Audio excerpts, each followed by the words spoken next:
እንዴት ናችሁልን? ዛሬም በሌላ ፊልም መጥተናል። ፊልሙን ስለምትወዱት ላይክ በማድረግ ጀምሩ። አዳዲስ ቤተሰቦቻችንም ሰብስክራይብ በማድረግ ቤተሰብ ሁኑ። ፊልሙ ሲጀምር ታን የሚባል የሀብታም ልጅ ከፕሌን ላይ በፓራሹት ዘሎ ሲወርድ እናየዋለን። ፊት ለፊቱ ያለውን ህንጻም እያየ ያለ አባቱ እርዳታ ምንም ነገር ማሳካት እንደሚችል እያሰበም ወደ ተቀጠረበት ድርጅት ውድ ሱፉንና ሰዓቱ እንደለበሰም ይገባል። ሰራተኞቹን ሲተዋወቅም ስለለመደበት ትዕዛዝ በመሰለ መልኩ ያዋራቸውና ግራ ያጋባቸዋል። በነጋታውም እንደማንኛውም ሰው ለመሆን አስቦ በባስ ይሳፈርና አጠገቡ የሚያልፈውን ባስ በሰው እንደተጨናነቀም እያየ ሁሌም በቤተሰቦች ሀብት ስር ብደበቅ ኖሮ እንደዚህ አይነት ህይወት እንዳለ እንኳን አላይም ነበር። ከዛም ባሱ እንዲቆምለት ሲነካው ሹፌሩ ይናደድና አለቃ ሙሉ ባሱን ለብቻ ነው ያስከውኮ እሱ መንካት አይጠበቅብህም። መስሪያ ቤት እንደደረሰም ቡና ለመጠጣት ይፈልግና ማሽኑ ሳንቲም ብቻ ስለሚቀበል ይቸገራል። አብሮት የሚሰሩት ሲያዩት ግን ብር የሌለው ስለመሰላቸው ያዝኑለታል። ወደ ሰማይ ያየን ቤተሰቦቹን ደህና እንደሆነ ሲናገርም እንደሞቱበት ያስቡና ይሄዳሉ። እሱ ግን ሲያወራ የነበረው በድሮን ሲከታተሉት የነበሩትን ቤተሰቦቹን ነበር። ማታ ላይም ከስራ እንደወጣ የአባቱ ረዳት ቤት እንዲሸኘው ሲጠይቀውና ብር ሰጠው አይቶ ወንበዴዎች ስለመሰሉት እነሱ ላይ አፈር በትኖ ያድነውና ምግብ እንዲበሉ ይወስደዋል። ታንም ከዚህ በፊት እንደዚህ አይነት ምግብ በልቼ አላውቅም። ሰውየውን ብር ስለሌላው እንደሆነ አስቦ ሁሉም ነገር ላይ ጠንክሮ ከሰራ እንደሚቀየር ይመክረዋል። በቀጣዩ ቀንም ብቻውን ሄድና የመንገድ ላይ ምግብ ይቀምሳል። በጣም እንደጣፈጠው እየተናገረ ሲመገብም ሚን የምትባል ልጅ ወደ ምግብ ቤቱ ትመጣለች። የአባቱ ረዳት ሊያስቆማት ቢሞክርም ገፍትራ ትጥለዋለች። ምግቡን በሙሉ እሱ እንደገዛው ስትሰማም ቀስ እያለች ተጠጋው ስለፈራት በጠረጴዛው ይከለላል።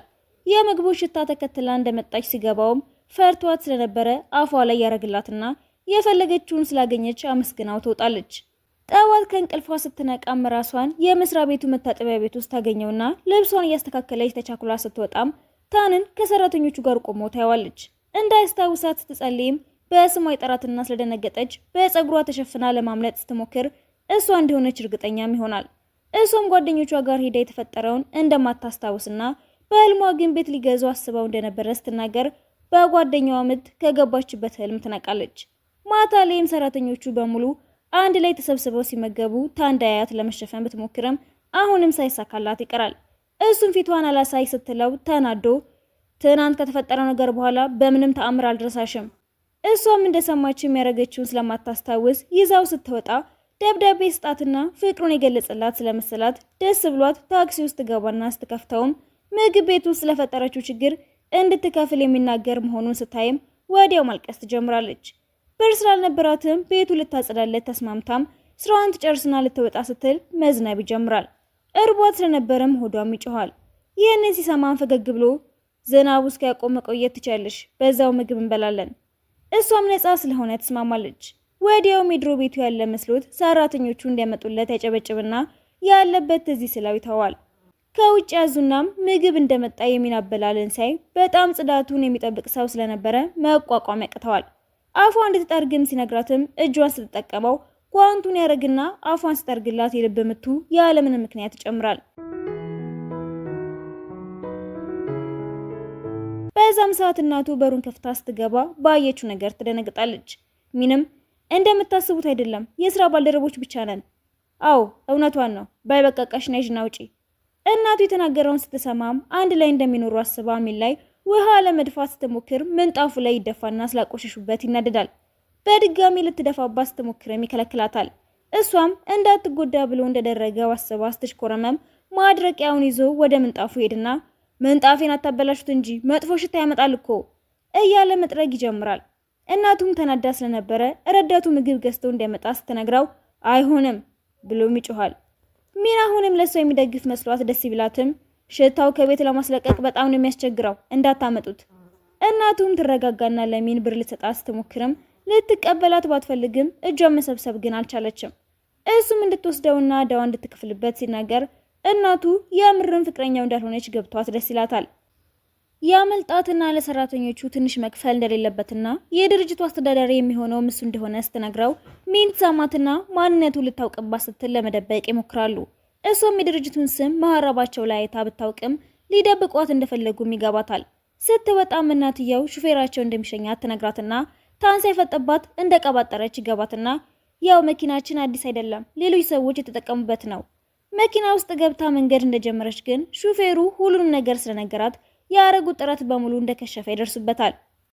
ከነሚን ጋር የሚሰሩት ሳንና ሬ የተባሉ ሁለት ሰዎችም አንድ አይነት ህንፃ ላይ ይኖሩ ስለነበረ ሬ ሸረሪት አይታ ትፈራና ዘላሱ ላይ ትወጣለች። በዛም ሰዓት ያን የምትባል ሳን የሚወዳት ልጅ ታየውና ተናደበት ትሄዳለች። በነጋታውም ሬ ያን ጋር ሄዳ ሁሉንም ነገር እንድታስረዳት ይጠይቃታል። እምቢ ስትለውም ተወዳው እንደሆነ ይጠይቃትና ያናድዳታል። እሷም የሸረሪት አለርጂ እንዳለባት ለማሳየት ስትሞክር ያን በድጋሚ መታታያቸውና ትሄዳለች። እሱም ሀሳቡን ስላልቀየረ ይጣሉና ሬ እንደመጣች ሚያን ስታገኛት እባክሽ ትናንትናውን ነገር በመጥፎ እንዳትረጂው፣ እኔ ነኝ ችግር የፈጠርኩበት፣ በመሃላችሁ ለመግባት ፈልጌ አይደለም። አይ እኔ ምንም መጥፎ ነገር አላሰብኩም፣ ሲጀመር እኮ ፍቅረኛ አለኝ፣ ሳንም ጥሩ ሰው ነው፣ ግን እኔ እሱን በሌላ መልኩ አይቼው አላውቅም። ሬም የተፈጠረውን በሙሉ ለሳን ብትነግረውም ልታጣላችሁ የፈለገች ስለመሰለው ማታ ላይ አሻንጉሊት ለብሶ ያን ጋር ሄድና አበባውን ሰጥቷትም ሊንበረከክ ሲል ፍቅረኛው ይመጣል። ቀለበቱን በድንገት ይወድቅበትና ፍቅረኛው ሊገዛው እንደሚፈልግ ነግሮት በዋጋው ለመደራደር ሲከተለው ጥሎት ይሮጣል። እሷም ቀለበቱን ስታነሳው የሳንን ስም ስላየችው ማን እንደሆነ ይገባታል። በነጋታውም ቀለበቱን አድርጋ ወደሱ ጋር ትሄድና ግራ ስለገባው ፍቅረኛ የለሽም እንዴ? አያለኝ፣ ግን አንተ መሆን ከፈለክ ችግር የለውም ብላ እጇ ላይ ያረገችውን ቀለበት ስታሳየው ብዙ ሰው እንዳላት ይረዳና ምን ያህል እንደተሳሳተ ይገባዋል።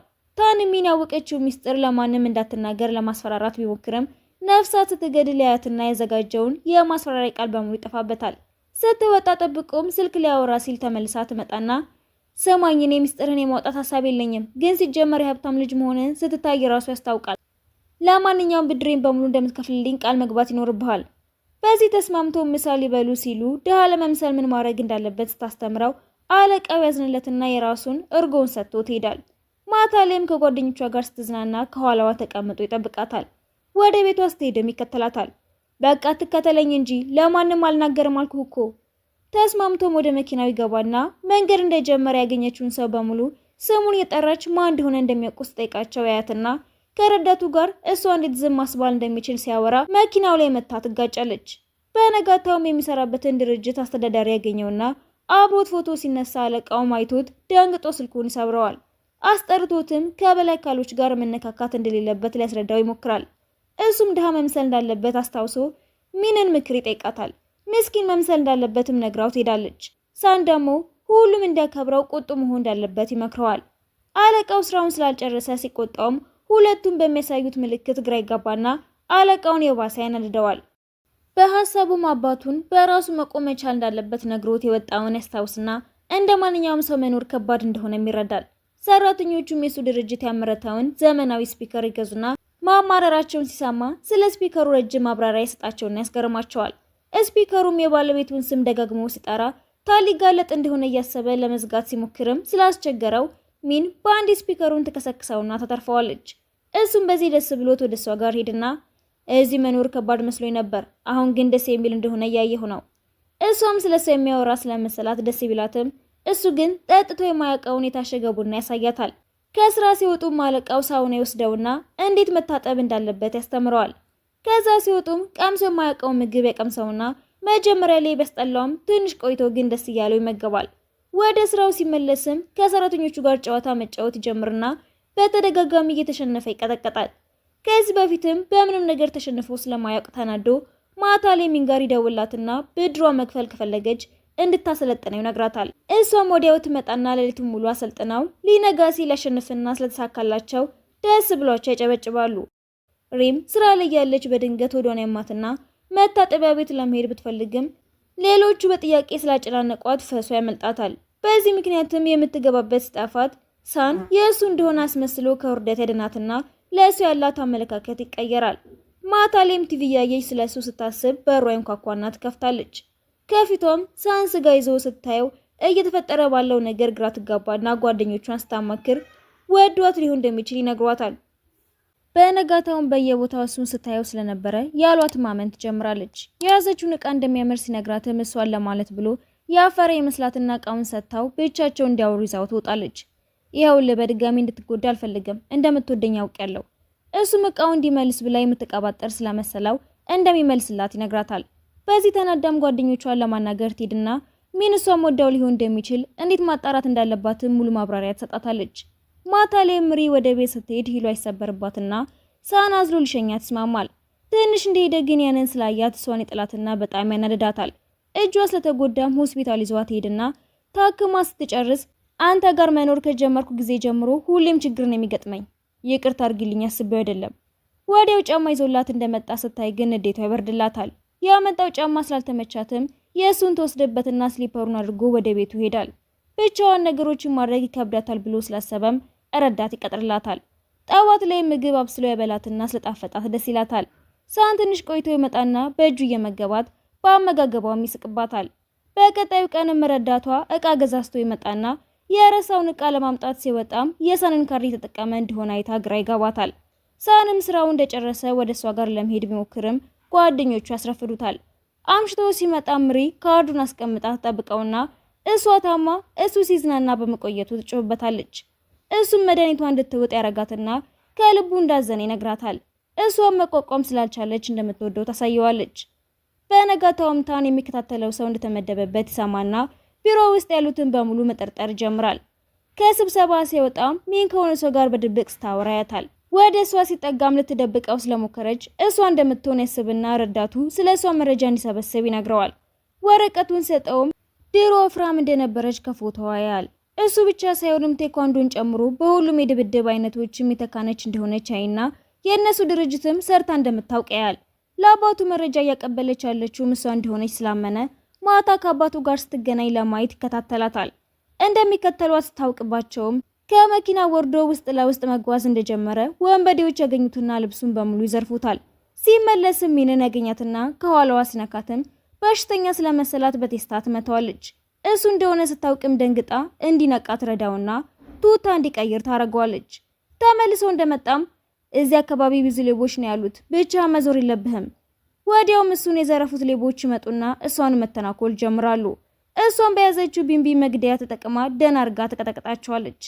እንደጨረሰችም ሌሎች በሞተር ሲመጡ ይዛው ትሮጣለች። በነጋታውም ሳንና ታን ለስራ ጉዞ እንደሄዱ ይነገራቸውና ሳንም እኔ ስነዳ አንተ ትንሽ አረፍ በል። ታንም የተባለውን ለመቀበል አስቦ ወንበሩን አስተካክሎ ይተኛል። ሳን ይህንን ሳይም ስለሱ ባለማሰቡ ይነደድበታል። የባስ ብሎም ከኋላ ሄዶ ይቀመጥና ሹፌሩ እንደሆነ እንዲሰማው ያደርገዋል። ትንሽ ቆይቶም ተመልሶ ወደ ወንበሩ ይመጣና ከደከመ ሹፌር መጥራት እንችላለን፣ ለሹፌር የምንሰጠው ብር ያለን ይመስልሃል እንዴ? እሱም ችግር እንደሌለው ተናግሮ ረዳቱ ጋር ቢደውለትም አባቱ እንደከለከለው ይነግረውና ሳን እየጎረረ ስለመሰለው ይሽፍበታል። ወደ ድርጅቱ ሲደርሱም ውጭ ያለ የሚያውቀውን ሰው ያገኘውና ሰውየው ልዑል እንደሆነም ይናገራል። ታንም ቶሎ ብሎ ለስራ እንደመጣና ማንነቱ እንደማያውቁት ሲያስረዳው ሊተባበረው ይወስናል። ሳንም ደንበኛቸው እንዳይቀየመው ይቅርታ ያስጠይቀዋል። ማታ ላይም ትንሽ ሆቴል ለማደር ሲሄዱ ታንጂማቸው የት እንዳለ ይጠይቅና ባለቤቱ ይናደድበታል። እንዲከፍል ሲጠየቅም ብር ስላልያዘ ካርዱን ቢሰጥም ቤተሰቦቹ ካርዱን ስላሳገዱበት ሳን ለመክፈል ይገደዳል። ሁኔታው ግራ ስላጋባውም እንድረዳ የምትፈልገው ነገር ካለ ምንም ሳትጨነቅ ንገረኝ። በነጋታውም ወደ መስሪያ ቤት ይመለሱና ከሌሎቹ ጋር ለመዝናናት ይወጣሉ። ታንም ሚን ታውራለች ብሎ ስላሰበ ሊያስቆማት ይሞክራል። ግን ሳይሳካለት ይቀርና የማን ልጅ እንደሆነ ብትናገርም ሳን ግን በጉዟቸው ላይ የተፈጠረውን ይነግራቸውና እየጎረረ እንደሆነ ያሳምናቸዋል። በዚህም እውነቱ ሳይናቀበት ቢቀርም ግራ የሚያጋባ ስሜት ይሰማዋል። ሚን እስክትነቃ ጠብቋትም አውቀሽ ነው ልታጋልጭኝ የነበረው? አባቴ ልኮሽ ነው። በዛ ላይ ባለፈው ስልክ ከማን ጋር ነበር ስታወሪ የነበረው? እኔ እኮ ስለገዛውት ቢንቢ መግደያ ከጓደኛዬ ጋር ነው ሳወሪ የነበረው። ይህን እንደሰማም እንደተሳሳተ ይገባውና ወሬ ለማስቀየር ይሞክራል። ልቡን በጣም ሲመታ ስለነበረ ሊያሰማት እጇን ሲይዘው በጥፊ ታጮለውና ይደነግጣል።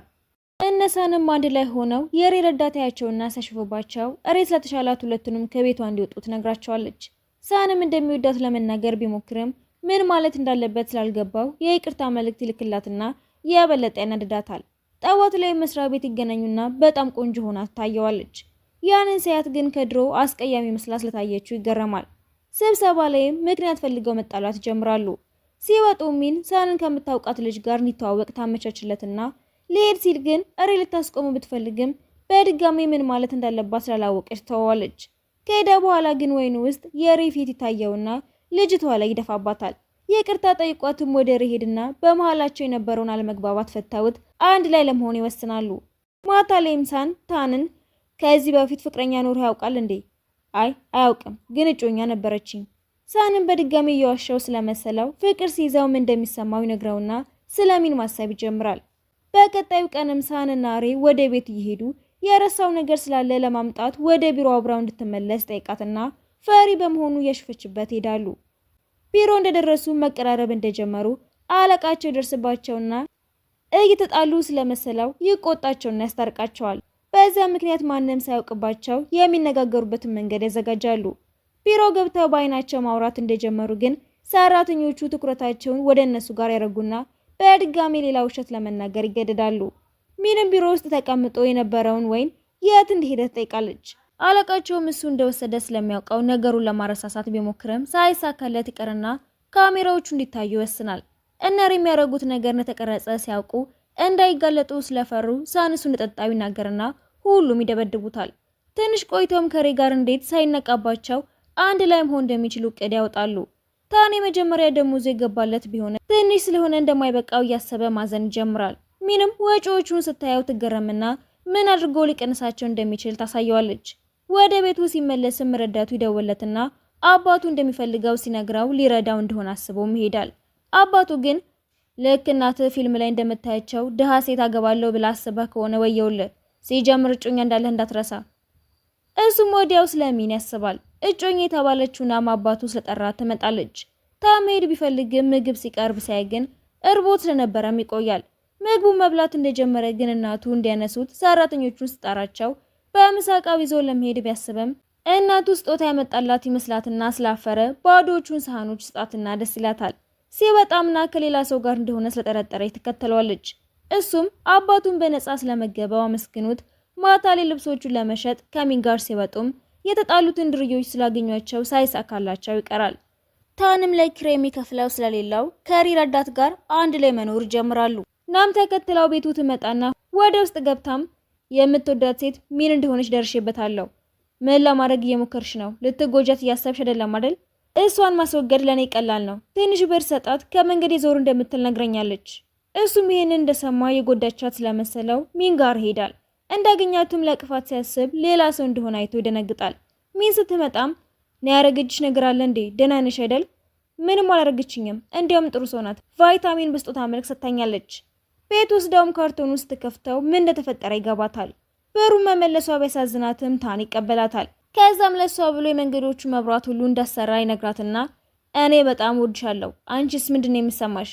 አንተ ነህ መብራቶቹን ያበራሃቸው? በእውነቱ አይኔ ልታጠፋው እየሞከርክ ነበር የመሰለኝ። ለማንኛውም ግን እንዳንተ አይነት ስሜት አይሰማኝም ብላ የምትወደውን አክተር ትነግረውና እያለቀሰ ወደ ቤቱ ይመለሳል። እሱም ሳያንሰው ታክሲ የቆጠረበትን ሲሰማ ለቅሶው ይጨምራል። ቤት እንደገባም እንደ አክተሩ አይነት ሰውነት እንዲኖረው ስፖርት መስራት ይጀምራል። በነጋታው ሚን እንዳገኘችው ትናንት በተናገርኩት ነገር አልተከፋህም አይደል? እረ በፍጹም። ከዛ ምን ያህል ጡንቻ እንዳለው ለሳያት ይሞክርና ይበልጥ ግራ ያጋባታል። ትንሽ ቆይቶም ታን ቡና ለመጠጣት ይፈልግና የቀረችውን ብር ወደ ማሽኑ ቢያስገባም ዋጋው ስለጨመረ ሳይሰጣው ይቀራል። በዚህ ተናደው አለቃ ጋር ሄድና ለምንድነው የቡና ዋጋ ሲጨምር ዝም የምትሉት? እኛ በወር ደሞዝ የምንኖር ሰዎች እንዴት ይበቃናል? ቆይ ምንድነው እየተሰራ ያለው? እያለ ሲጮህ ሰራተኞቹ እየጎተቱ ይወስዱታል። ምንም እንደሱ አይነት ሀብታም ሰው የእነሱን ችግር በመረዳቱ ትገረማለች። በነጋታው ማለቃቸው እድገት የሚሰጠው ሰራተኞቹ በሚሰጡት አስተያየት እንደሆነ ይነግረውና እንዲደግፉት አስቦ የፈለጉትን ነገር እንደሚጋብዛቸው ይናገራል። ታንም ቡና ብቻ ሳይሆን ጣፋጭና ምሳ የሚገዛና የአለቃውን ኬስ ያራቁተዋል። ሰውየው ቢናደድበትም ጥሩ መምሰል ስለፈለገ ዝም ይለዋል። እነሳንም ምሳ ሰዓት ላይ ለብቻቸው ሆነው ያዘጋጀችው ምግብ ሊበሉ ሲሉም እና ሚን ይቀላቀሏቸዋል።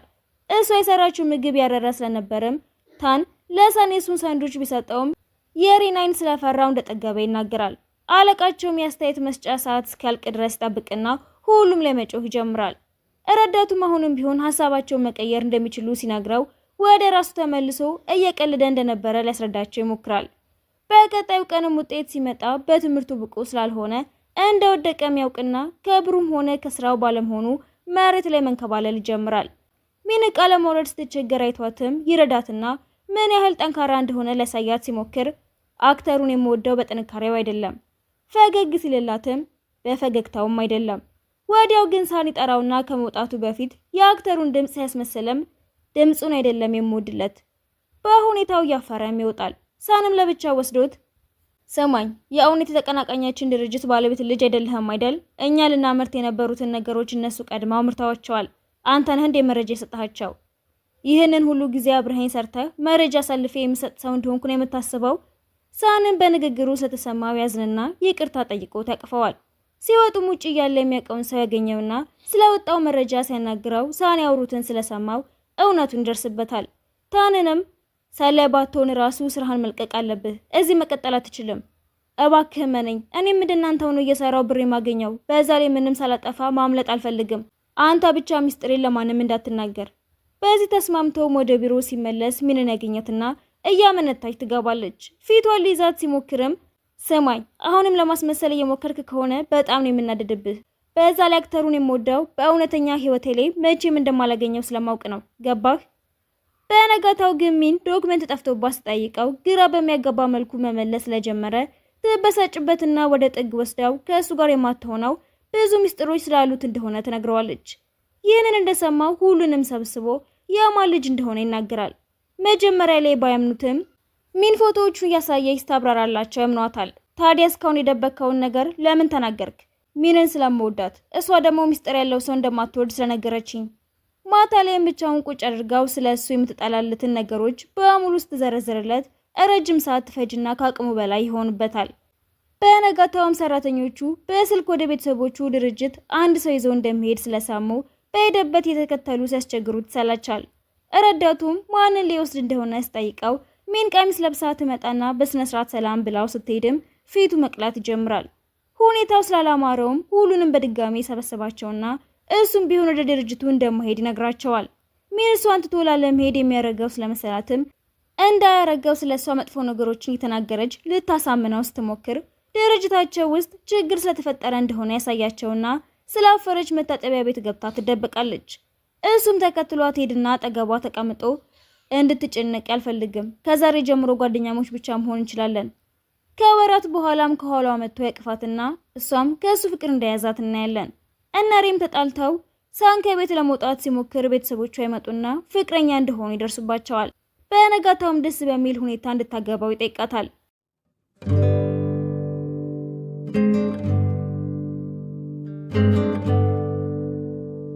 ታንም ወደ ድርጅቱ ላለመመለስ ይወስናል። የሚሄድ ከሆነም ሁሉንም እንደሚወስዳቸውና ከሚወዳት ሴትም መለየት እንደማይፈልግ ሲወስን ፊልሙ ይጠናቀቃል።